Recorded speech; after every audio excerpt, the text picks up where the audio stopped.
On se retrouve cette semaine pour parler du soulevé de terre, dit aussi le deadlift. Comme tu as pu le voir dans le titre de la vidéo, je te donne 5 tips sur ce mouvement. Let's go!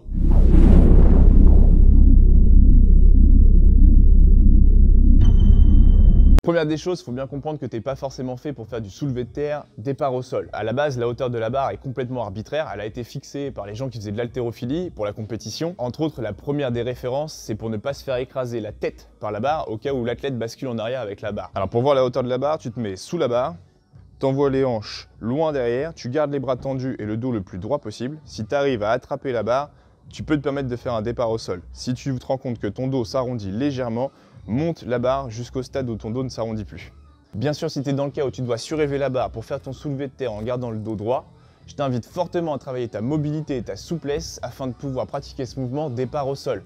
Ce n'est pas parce que tu n'y arrives pas aujourd'hui que tu ne peux pas y arriver demain. Et le plus important, c'est de le faire correctement. Deuxième chose à savoir sur le soulevé de terre, tu dois garder la barre le plus proche possible de toi. Plus tu vas éloigner la barre, plus le point de levier va grandir, plus le poids sera lourd. C'est un peu le même système que par exemple ta main. Lorsqu'elle est près du corps, elle n'est pas très lourde, je pourrais la laisser longtemps ici. Quand je l'envoie très loin, le point de levier est plus grand, le poids est plus lourd, c'est plus dur. La barre, c'est le même système. Si tu envoies ta barre trop loin de tes tibias au point de départ, la barre va te paraître beaucoup plus lourde.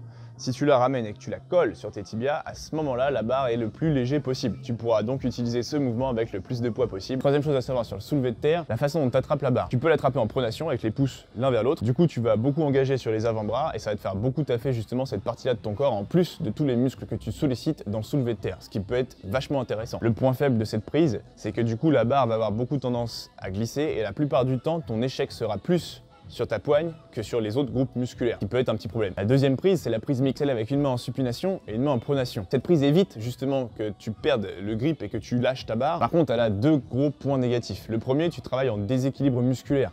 Tu as une épaule en rotation interne et une épaule en rotation externe. C'est pas top pour l'équilibre musculaire. Donc si jamais tu fais du culturisme ou du bodybuilding, je te déconseille fortement cette prise. Le deuxième point négatif, c'est qu'elle a tendance à surétirer le tendon du biceps qui se retrouve en prise supination. Dit comme ça paraît pas très important. Le problème, c'est qu'un tendon qui est surétiré, c'est un risque de blessure qui est augmenté. Du coup, si tu as envie de te déchirer le biceps, c'est sûrement l'une des meilleures méthodes de le faire. Ça veut pas dire que ça va t'arriver si tu le fais, mais c'est un risque à prendre en considération. Maintenant, à toi de choisir ta prise par rapport à ton objectif. Quatrième chose à savoir sur le soulevé de terre, l'amplitude du mouvement. Je vois trop souvent des gens qui font du demi-soulevé de terre. C'est-à-dire que la personne se contente de monter la barre, et une fois qu'il est en haut et qu'il a réussi, entre guillemets, sa performance, il lâche la barre. Je vois pas trop l'intérêt de négliger la partie excentrique du mouvement. À part peut-être si tu es en powerlifting et que ton but c'était de faire une performance. À ce moment-là, je peux le comprendre. Deuxième point, c'est même si la personne fait un mouvement complet et qu'elle cherche à redescendre pour faire des séries, ce qu'on voit souvent, c'est qu'elle va dropper la barre de manière à taper le sol pour qu'elle rebondisse et se servir du rebond qui va créer une charge montante. Honnêtement, je suis pas fan de ce genre de pratique. Je préfère retenir la charge le plus possible, m'arrêter à quelques centimètres du sol juste avant de toucher pour remonter. Ça me permet de garder la contraction musculaire tout au long du mouvement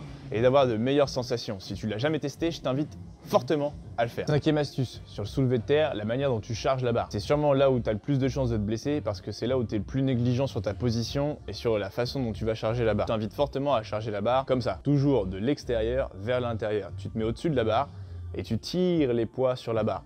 Ça te permettra de garder le dos le plus droit possible, de toujours garder un bon gainage et surtout de ne pas te blesser pendant que tu charges la barre. La même chose quand tu la décharges, tu te mets à l'extérieur de la barre et tu tires les poids. Toujours les tirer plutôt que les pousser, c'est plus efficace. Voilà, déjà avec ces 5 petites astuces, tu vas pouvoir performer sur le mouvement du deadlift. Je t'invite fortement à venir me suivre sur Instagram et Facebook pour d'autres petites astuces sur ce mouvement. Et puis d'ici là, je te dis à la semaine prochaine pour une nouvelle vidéo. Ciao.